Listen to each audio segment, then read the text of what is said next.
The one I want to talk about for a minute is literally the fuckedest upest part of defense spending, my opinion. And I am just an old fat mortgage broker who probably knows fuck all, but I know what I see. He's old, he's bold, and he's got a lot to say. This is Angry Mortgage Podcast. Okay, I got to talk about defense spending in Canada for a moment. So, wait a second, everybody. What?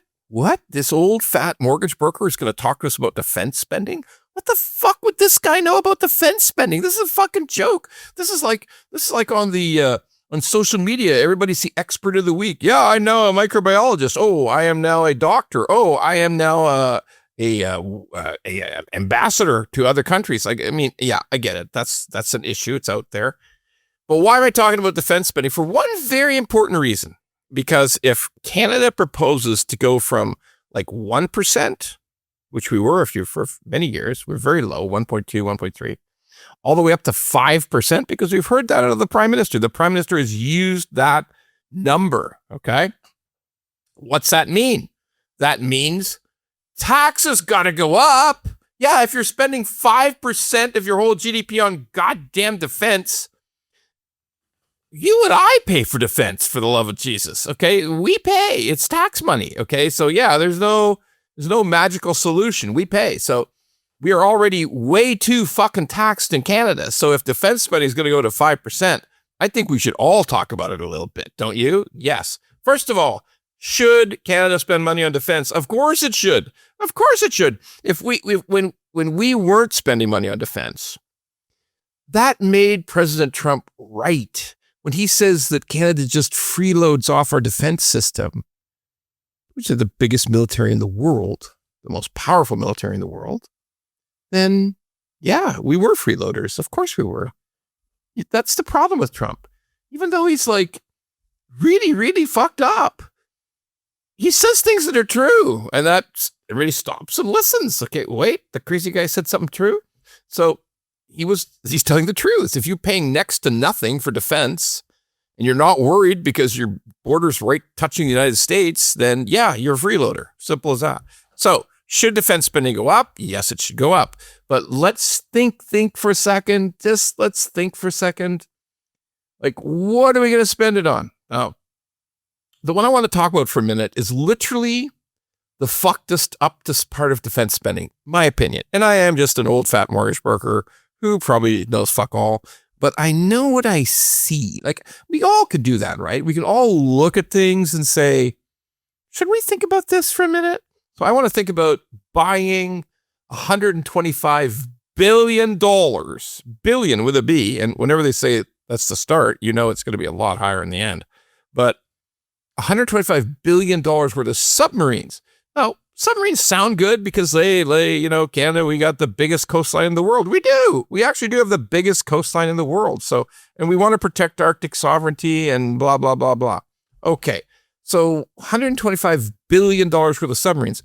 So I took a little look into submarines in general. Now, if they're nuclear powered and armed with nuclear missiles, that's a whole different thing, which none of our submarines would ever be, because there's no suggestion we're to buy nuclear submarines with nuclear armaments. Not a chance. We're not buying anything like that.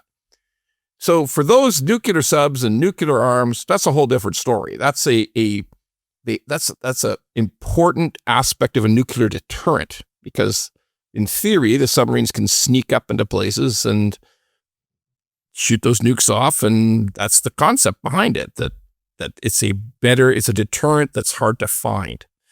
That's the theory anyway. So these are not them though. Canada is not going to do it. So what is the use of submarines? Oh, well, they're a tripod of defense, and they're going to, they can patrol here and there, and it's very important. It's kind of interesting that we basically have had no fucking submarines for the last few years. We had one ramshackle, fucked up, beat up one that we could barely keep afloat. And it just goes in and out of harbor and shit. That's all we've had for years. We have submarines that don't work, basically. So what do we, and I took another interesting look at submarines. Okay. So the last time a submarine actually sunk a ship was about 3 weeks ago. And in the Indian Ocean, the U.S. submarine sunk a Iranian vessel. Okay. So all the time in between that day, a couple of weeks ago, and World War II, which is basically 80 years ago, no submarine has ever sunk a ship, ever in that time. Never, ever. Okay. So what the fuck with submarines that aren't nuclear? I don't know. But here's my thought. And again, fat old mortgage broker talking defense. I mean, what the fuck should you know? But we all can see shit. And I'm seeing that this drone warfare seems to be the whole new world of warfare. Like, warfare is often about technology, like technological breakthroughs, okay? So when the tank came in, it was a huge technological breakthrough, and there was a tremendous... Submarines, by the way, were an incredible technological breakthrough, and were very, very meaningful in parts of the Second World War. Same with tanks, all very meaningful during the Second World War and other wars, okay? Like air power, you name, there's been technological advances that goes all the way back to when they switched from bronze swords to iron swords, and the iron cut through the bronze, and that was it. You had a technological advantage over your enemy, okay? But this drone thing, I gotta think, is real. Like, how the hell could a country like Ukraine, which is much smaller than Russia, persist for 6 years in a war that was supposed to be over in 3 weeks? Okay, and the Russians would win. Okay, like, I'm serious. Like, it's meaningful. It's meaningful. I think most people have seen the footage. If you haven't, you should look it up, of these little drones chasing Russian soldiers around until they actually kill them. Okay. Like, that is different. That is fundamentally different than any warfare I am familiar with. We're all aware that cheap drones seem to be out-dueling super expensive military systems that the U.S. brought to the Middle East, okay? Like, we just have to admit it. We're seeing it happen. I mean, like, okay, they've used so much multi-million-dollar equipment. The U.S. is thinking about, well, we're starting to run out of stuff, okay? I mean, we've shot our wad, okay? We've shot everything out. We got to get some more. Whereas drones are only 20 grand, and the Ukrainians are building drones for like $3,000. Okay. Like, seriously, it's real. So I got to ask this question.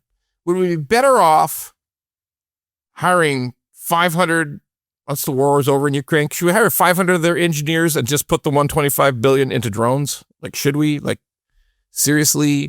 Like, I understand military. They just like what they've had in the past. If you're a general or an admiral or so, yeah, no, we need submarines. Shut up, fat guy. We don't all need submarines. Really? Do we really need submarines? Do we really need $125 billion worth of submarines? If the future of warfare is drones, why the fuck are we buying submarines?